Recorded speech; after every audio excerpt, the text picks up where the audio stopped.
My name is Macy, and today we are going to be talking about my favorite books in certain genres.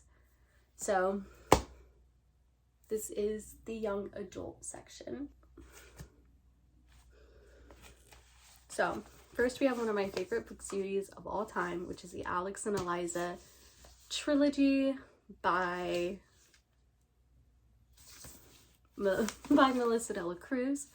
So I have only read book 1 and book 2, but book 1 is Alex and Eliza, and book 2 is Love and War. And these two books and the third one tell the story of Alexander Hamilton and Elizabeth Schuyler and their romance and how they fall in love and what happens afterwards. And it's just so cute and so easy to understand, whereas other historical fictions might be a little difficult to understand, but not these two with like war and stuff. Then we have The Wonderful Wizard of Oz, and I know technically this is like middle grade, but I'm including it here because I think it fits. Also, this cover is so beautiful, and here's the back. It says, The Wonderful Wizard of Oz. Then up here it says, True courage is facing danger when you are afraid. Oh, and here's all of it together. This is a special edition. Obviously, The Wizard of Oz is one of my favorite books and stories of all time, so I just included it here because I feel like even though this is a children's book, I feel like it's actually more of a young adult book than any. That's technically like a kid's fairy tale, but I included it here just because I think it's one of the best books of all time, and that is Peter Pan by M.J. Barrie. And I love this cover as well. It's probably one of my favorite covers of Peter Pan. It's just like really aesthetically pleasing. Yeah, these two books together are like just two of my favorites, and I've got a favorite shelf that just has all of my favorite books and the retellings of those books, like this one, Lost in the Netherwoods, which tells the story of a girl named Wendy, obviously, whose two brothers go missing in the Netherwoods, and she is haunted. Not really, but this boy around her age keeps appearing, and each time he appears to her, he's a little bit older, but his name is Peter.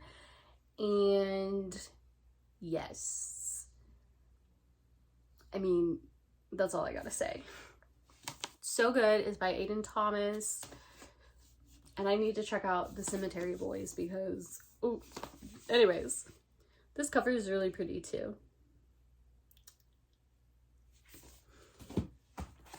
Next, we have The New Girl by Jessie Q. Santo. I don't know if you can see it. The New Girl by Jessie Q. Santo, which tells the story of this girl named Leah, who is brand new into town, and she goes to this boarding school, and there are a lot of main characters there, and she falls in love with her professor's nephew. And while she is there, this girl goes missing.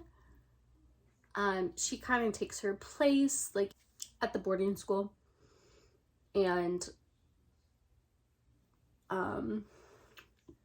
this girl dies, and so the whole premise is that they're trying to figure out who did it and why she was dead, and all this other crazy stuff ensues like they do in most mystery thrillers. Paris. This book is called Shine by Jessica Jung, which is in the Shine Bright duology. I've read both book 1 and book 2, and I have to say I do not have book 2 in physical copy because I read both of these I read this one physically, and I read book 2 on audio. I guess I listened to book 2 on audio, and this book tells the story of a girl whose name is Rachel Kim. And Rachel Kim wants to be a K-pop star, so she's training to become one.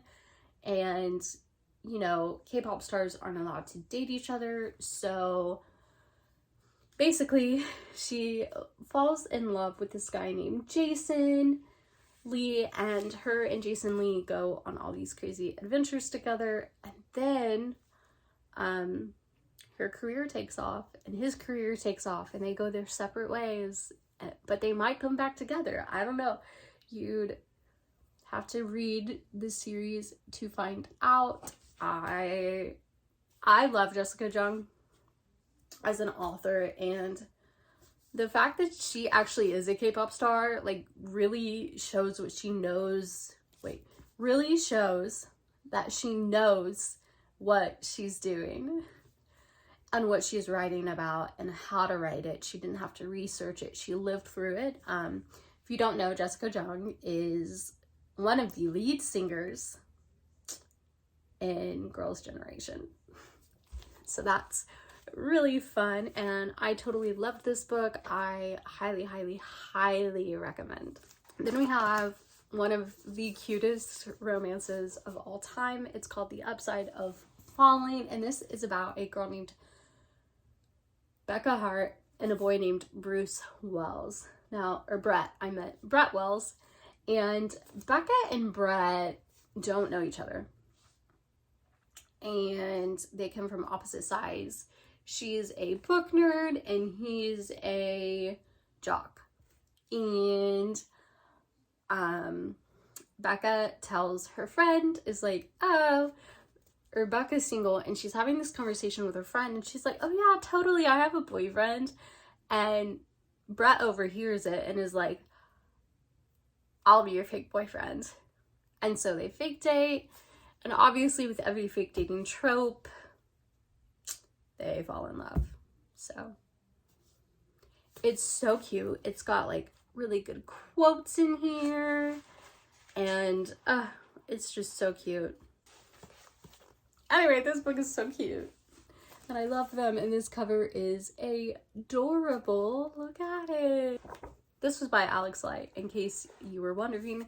This book started out on Wattpad, and it's like one of my favorite books. That's crazy. I love Wattpad.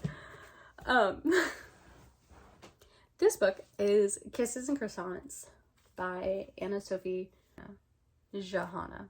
There you go.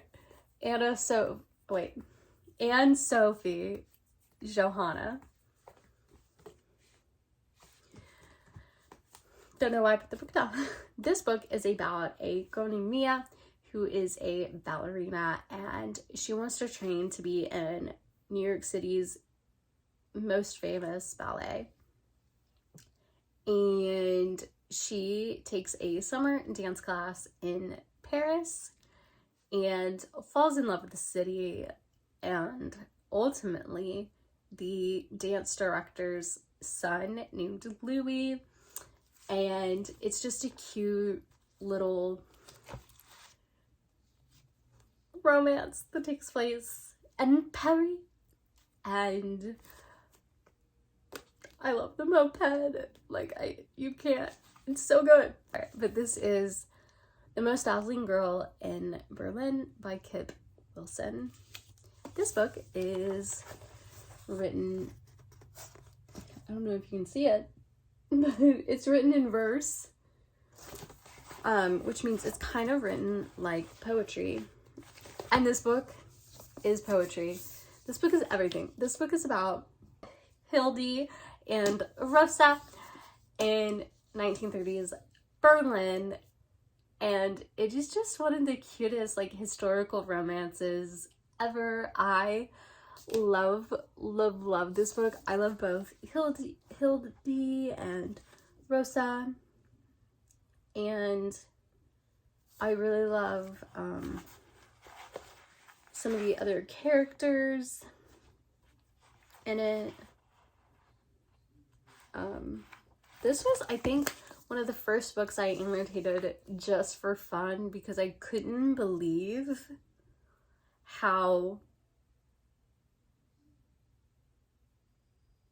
immersive a book like this could be. So, loved it. Kip Wilson, you're a genius. I picked this book up based on the cover only. I knew nothing about it, but I knew that it was gonna be a book, obviously, a book about Germany. And I was like, count me in. And then the last book comes as no surprise to anybody who knows me, and that is Dear Evan Hansen. The many things I love about this book. I love Evan. I love Jared. I love...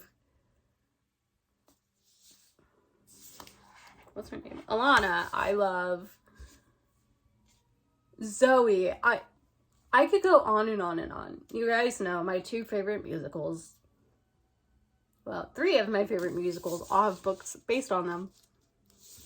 Hamilton, Dear Evan Hansen, and Wicked.